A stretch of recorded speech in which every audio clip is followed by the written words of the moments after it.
Nou, Monique. Ja. Wat zie je er prachtig uit. De wilde beesten. Kom uit je zwembad. Rest op bouwen. En nou ja, qua beweging zijn we ook een beetje Welkom bij Aan Tafel bij hier vanuit de Alpaca World in Koewacht. En tegenover me zit Luna Blijenberg, geboren in Westdorpen. En ja, met een sjerp, ja, het ziet al gelijk, Miss Grand Zeeland. Is dat omdat jij behoorlijk lang bent, dat Grand? Nee, ik ben behoorlijk lang, maar het is Grand echt omdat de organisatie en de verkiezing Miss Grand Netherlands is.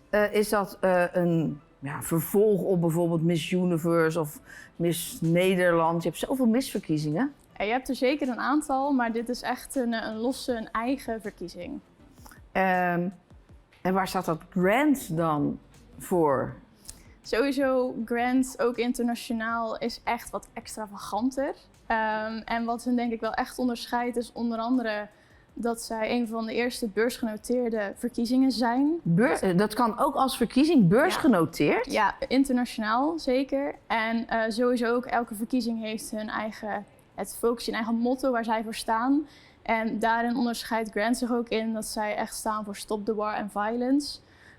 Maar het leuke is wel, daarin wordt wel duidelijk gemaakt, kijk, wij als missen, wij proberen belangrijke onderwerpen onder de aandacht te brengen, maar wij zijn echt geen wereldverbeteraars. Nou, Dus, en dat weten we. Verbeter de wereld, begin bij jezelf. Als iedereen een klein beetje doet.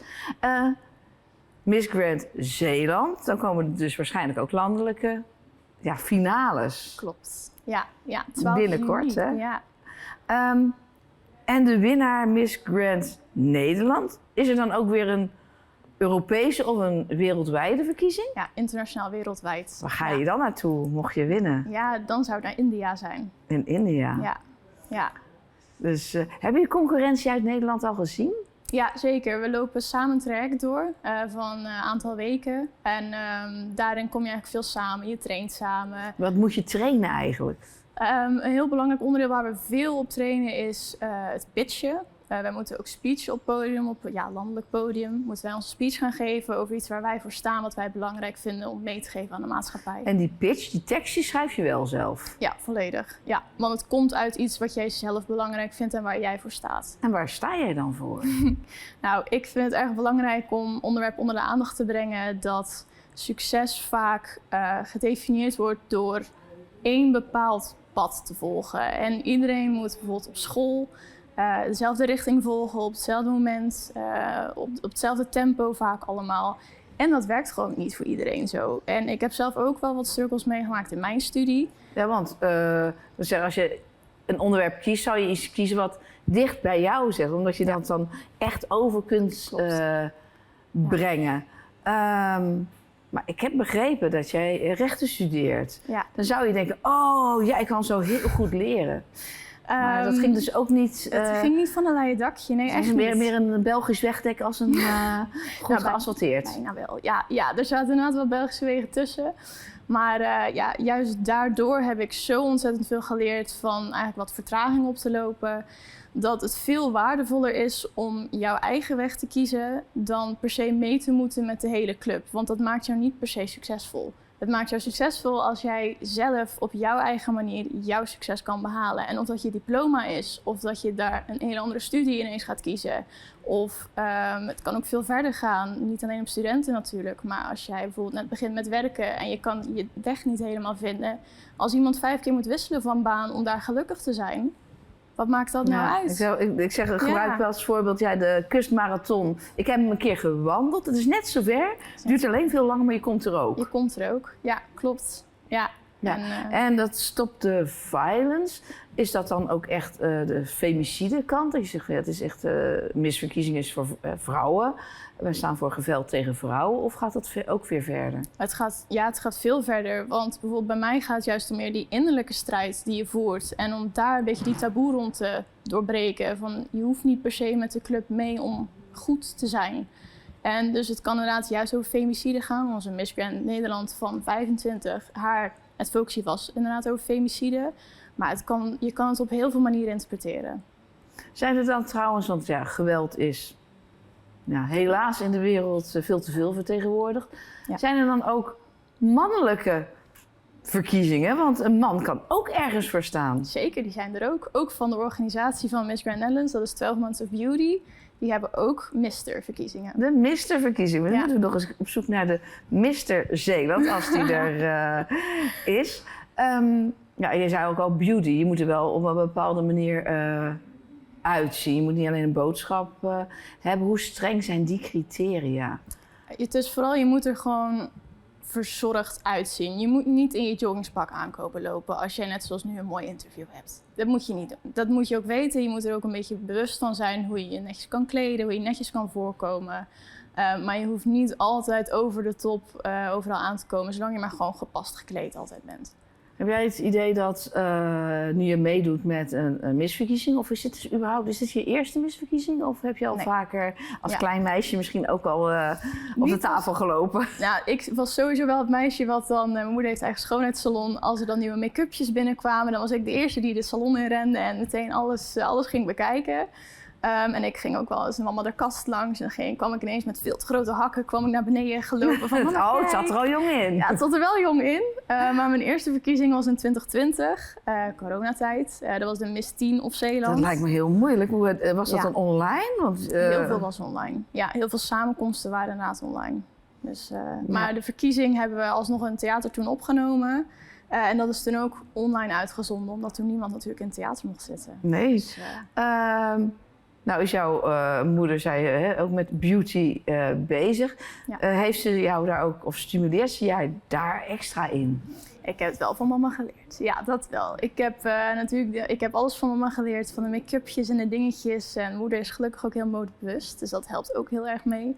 Dus dat zit er wel een beetje van mama's kant in. Ja. Maar de druk, want we hadden het over, je moet presteren, je eigen pad zien te vinden. Ja. Heb je die druk ook van thuis uit ervaren van je moet presteren? Of je moet juist, waarom neem je mijn salon niet over, bij wijze van spreken? Nee, ik ben eigenlijk altijd wel heel vrijgelaten in wat ik wou doen. Mijn moeder zei ook altijd, zolang jij daar maar echt gelukkig van wordt en als je echt plezier in hebt, vinden wij het helemaal goed. Dus wat dat betreft ben jij heel erg gesteund erin. Dat Of zeker. merk je ook dat mensen zeggen, oh, misverkiezing? Dat is toch voor, sorry als ik mensen nu beledig, dat is toch voor domme blondjes? Ja, ik kan ergens snappen dat het stigma er nog een beetje omheen hangt. Maar dan zou ik wel zeggen, kijk eens een keer naar de misverkiezingen van de afgelopen 5 jaar zeker. Misschien wel 10 jaar. Want het is zoveel veranderd, die wereld. Je moet zeg maar niet de beauty hebben, maar ook echt de brains. En je moet wat kunnen vertellen.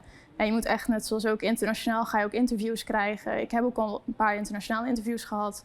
Je moet gewoon Moet je ook goede die antwoorden kunnen geven. talen spreken dus? Ook, ja. Ook een van de, is dat alleen Engels? Of is Voornamelijk Engels, voornamelijk ja. Engels. Maar het is bijvoorbeeld wel handig, bijvoorbeeld meerdere landen zoals Venezuela en zo spreken ze ook veel Spaans. En ook veel misverkiezingkenners komen daar vandaan. Dus het is altijd leuk als je bijvoorbeeld ook een woord Spaans kan. Maar dat is En hoe is niet dat bij nodig. jou?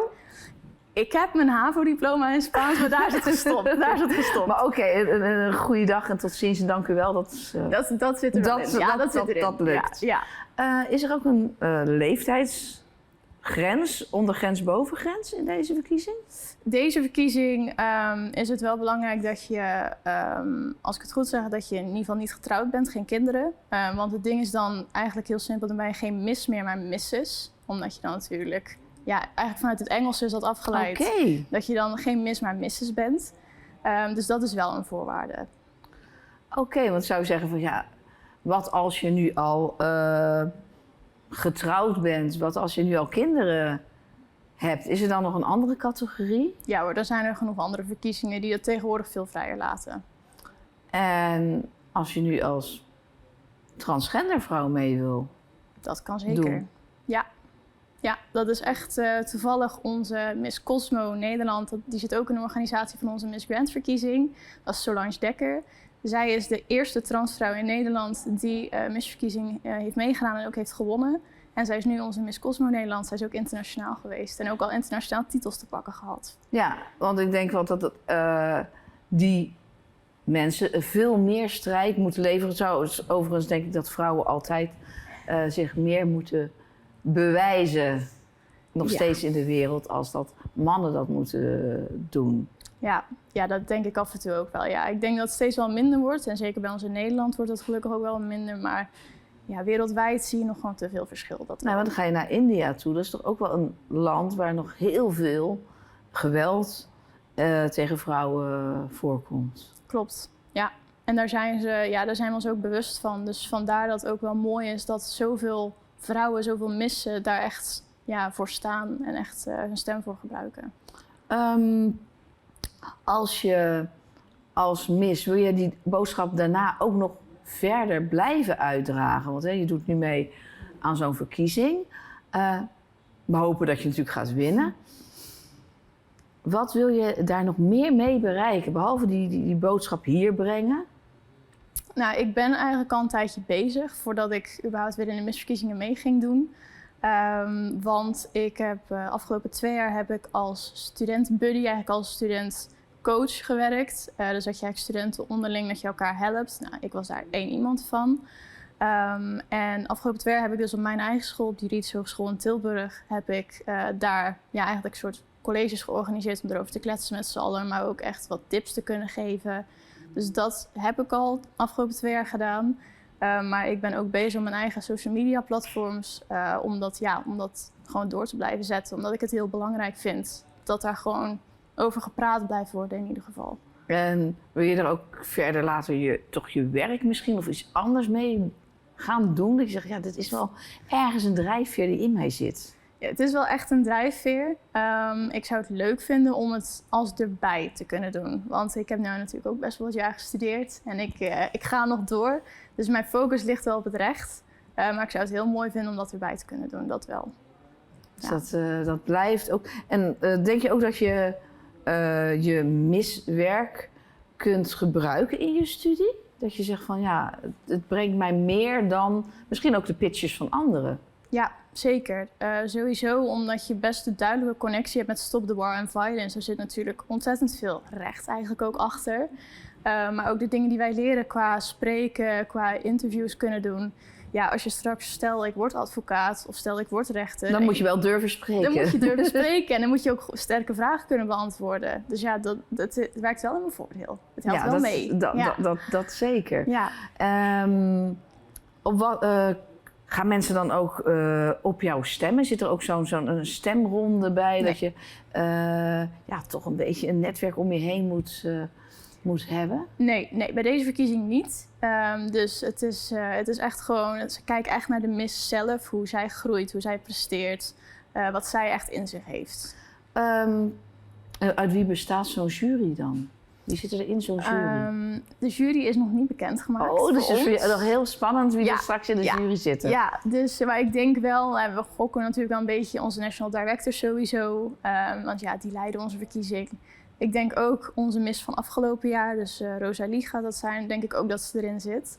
Ja, en er zitten ook gewoon wel wat internationale kijkers die al vanaf het begin hebben meegekeken, die ze natuurlijk geheim houden. Die zitten er ook tussen, heb ik al gehoord. En het is niet alleen pitchen, maar heb je dan ook van die debatpakronde? Ja, die hebben we ook, maar we hebben de officiële bikinironde hebben we gehad. Dat is ook... Die zit er nog steeds in. Is dat niet, waarom moet zo'n bikinironde erin zitten? Nou, ik denk vooral ook om te laten zien dat je dat zelfvertrouwen hebt en dat je daar durft te staan. En ook, ze kijken vooral daarin, kan je het best zien hoe je loopt. Niet body shaming, maar juist het perfecte lichaam. Ja. Maar juist het durven staan. Ik vind wel dat je het zo op een andere manier brengt. Want anders is het, ik wil zeggen, heel negatief. De vleeskeuring wordt het wel eens genoemd. Ja. Maar, ik zie dat in ieder geval heel anders. Ja. Trots zijn op wie je bent. Ja, klopt. En ook, ze kijken natuurlijk wel hoe je goed kan lopen. Want bijvoorbeeld in een galajurk zie je dat wat minder goed dan natuurlijk in een badpak of bikini. Dus daar kijken ze natuurlijk ook wel naar, want er wordt internationaal ook gewoon naar gekeken. Maar het is vooral dat ze jouw zelfvertrouwen en echt jouw kracht ervan af willen zien spatten. Mag je de kleding zelf uitzoeken? De gala wel. We hebben wel kleuren gekregen waar we ons moeten houden. Omdat natuurlijk, we gaan naar India, dus we houden het in een bepaald thema. Bollywood is dat nu natuurlijk. Dus we hebben bepaalde kleuren gekregen waar we ons aanhouden. Dus, maar we mogen de jurk zelf kiezen. Ja, want dat is ook natuurlijk, als je iets aan moet wat je niet zelf uitgekozen hebt, dan voel je je misschien ook niet zo speciaal. Nee, dat kan inderdaad. Bijvoorbeeld de badpakken, bikinis. We hebben de officiële bikinironde al gehad. We hebben nu nog een ronde, maar dat is eigenlijk wel heel leuk. We hebben dat badpak gekregen en die mogen we zelf versieren om jouw creativiteit eigenlijk naar voren te laten komen. Dus je weet welke, je krijgt er wel, maar je mag hem zelf helemaal aankleden zoals je wilt. En bijvoorbeeld bij de eerste officiële bikinironde heb ik zelf aangevraagd om bijvoorbeeld een badpak aan te mogen in plaats van een bikini. En dat heb ik ook bewust gedaan, ook even met mijn werk. En gewoon omdat ik ik wist niet je weet nooit wat je aankrijgt, hoe het zit van tevoren. Je hebt 1 keer een pasmogelijkheid en dat is het. Ik dacht, ik wil het wel gewoon netjes houden en dan volledig Dus ik kan me voorstellen dat je met je werk niet wil dat mensen dat als negatief iets gebruiken in je werk. Nee, klopt. Daar ben ik me ook wel heel bewust mee bezig geweest. Ja. Ook weer een zelfbewuste, zelfverzekerde vrouw. Ja. Nou zijn die finales binnenkort. Waar kunnen mensen jou volgen? Nou, sowieso op mijn Instagram-account van Luna Blijnberg. Daar post ik regelmatig wat op. Ook gewoon op het Nederlandse Instagram-account van Miss Grand Netherlands. En Miss Grand Netherlands, ik ga even vragen. De techniek kan dat vast onder in beeld weergeven. Ja, en het wordt, als het goed is, ook live uitgezonden via YouTube. En dat is dan via het YouTube-account van 12 Months of Beauty. Dat is dan de organisatie achter Miss Grand Nederland. Zijn er dan ook sponsoren, bij wijze van spreken dat je speciaal op social media het over een bepaald make-up merk, modemerk, weet ik veel wat moet hebben? Zijn er... Niet zo specifiek als bijvoorbeeld andere verkiezingen, maar we hebben wel Barocco. Dat is eigenlijk ook degene die onze kroon maakt. Dat is wel ontzettend bijzonder, want het is in ieder geval... Zie je altijd van die mega grote... ik durf niet te bewegen kronen. Nee, die niet. Dat is wel meer een Amerikaans dingetje, denk je, van echt die gigantische kronen. We hebben echt een prachtige kroon, moet ik zeggen. En die wordt door hun gemaakt, handgemaakt. Is die dan ook voor jou als je wint? Nee, die geeft hem elk jaar door. Ja. Dus ik voel eigenlijk wel de hartpijn die Rosalie heeft om straks af te geven. Dat snap ik volledig. Dus, maar dan hoop je natuurlijk wel dat hij bij jou op je hoofd terecht komt. Wie weet. Ja. Wij gaan jou volgen, Luna. En u weet het, volg Luna ook. Een Miss met een verhaal. Een krachtige vrouw, zoals er hopelijk en vast veel in Zeeuws-Vlaanderen zijn. En ik wens jou heel veel succes. Dankjewel. En bedankt voor het kijken. Ja.